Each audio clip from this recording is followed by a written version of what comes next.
Welcome in, everyone. I hope you're all doing well wherever you're watching from today. A very interesting and important topic involving the capture of an MS-13 gang leader found here in the United States and now taken down and in the custody of the U.S. government. As you can tell from my background, I'm still not in my regular home, which of course got flooded out in a disastrous situation. Now we're roughing it, but we're making the best of it. Before we get into the MS-13 story, as always, please make sure to like, subscribe, and comment with your thoughts below on how you want to see President Donald Trump and the United States military and the United States government handle cartels and illegal violent gangs here in the U.S.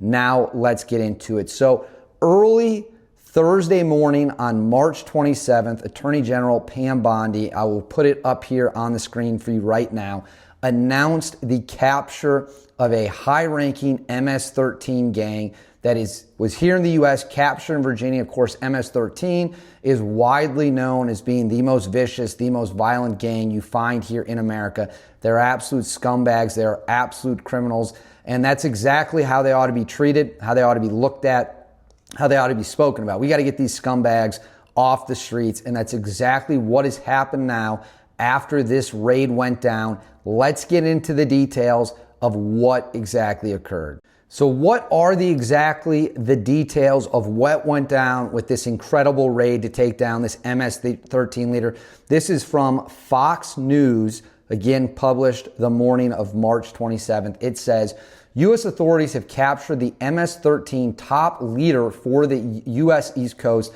the FBI announced on Thursdays. Officials captured the 24-year-old suspect in Woodbridge, Virginia, just south of Washington, D.C. For a little more context, that is literally, Woodbridge is a 30-minute car ride south of the nation's capital. So that is how close these gang members, these criminal leaders, these terrible people, how close they are to our nation's capital. You'd think it's a safe area. 30 miles to the south, they find a top 3 target inside the United States.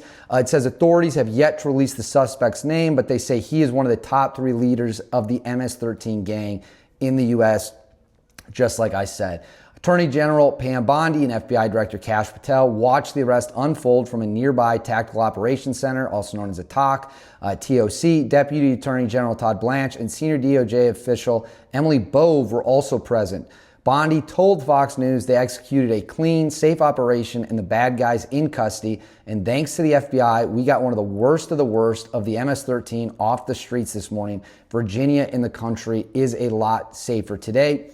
Further details, the operation include the FBI joined by Prince William County's Police Department, ATF, ICE, and the Virginia State Police. What you could see in that photo I shared of Pam Bondi, my guess is that the FBI team that was used was FBI HRT, which is the hostage rescue team. That is, of course, the law enforcement kind of equivalent of Delta Force or SEAL Team 6. They're not quite at the level of Delta Force. They have a different mission, different set, but that's the U.S. government, law enforcement, their tier 1 asset, very capable guys. You can see they're all, in their tactical gear and stuff. Furthermore, we had Kash Patel, the FBI director, say this is what can happen when you put good cops in good places to take on bad guys, and America should be watching this. We are proud to be here standing with these brave warriors.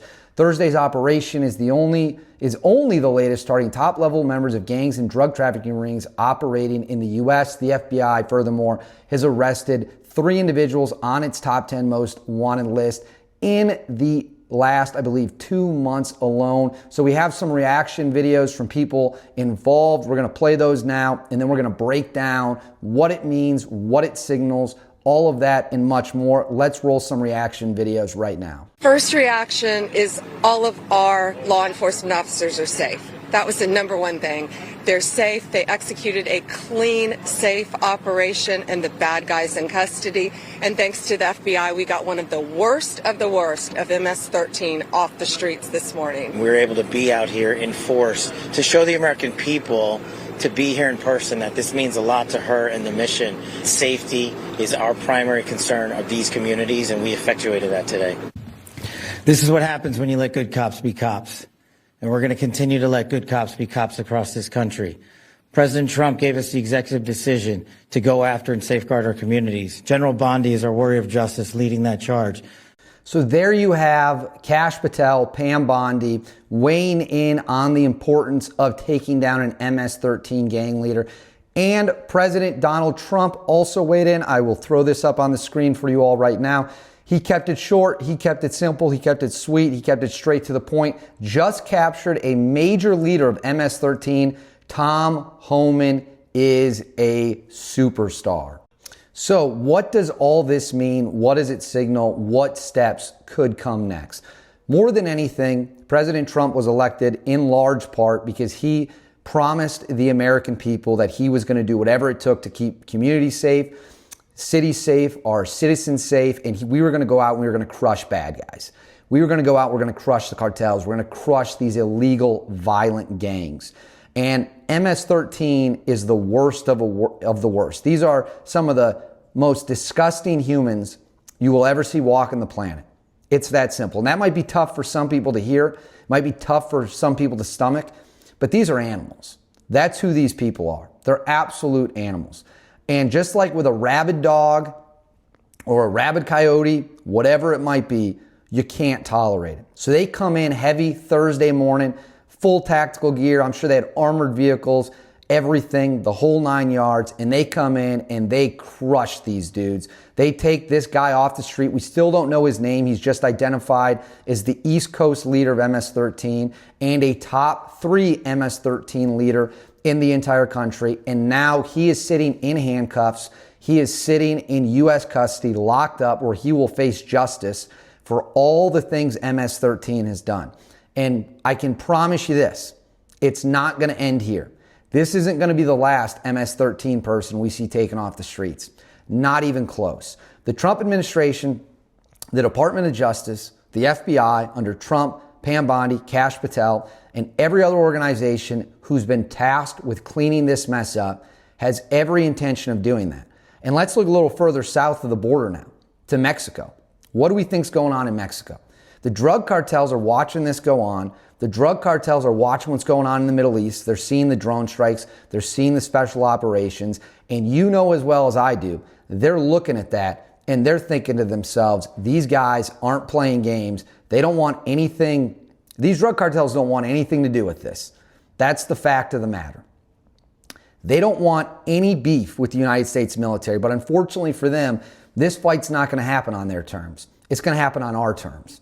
And our terms are, if you threaten Americans, if you hurt Americans, if you're a threat to our national security, we're going to come in and we're going to kick your teeth in. We're going to kick your ass. It's really that simple.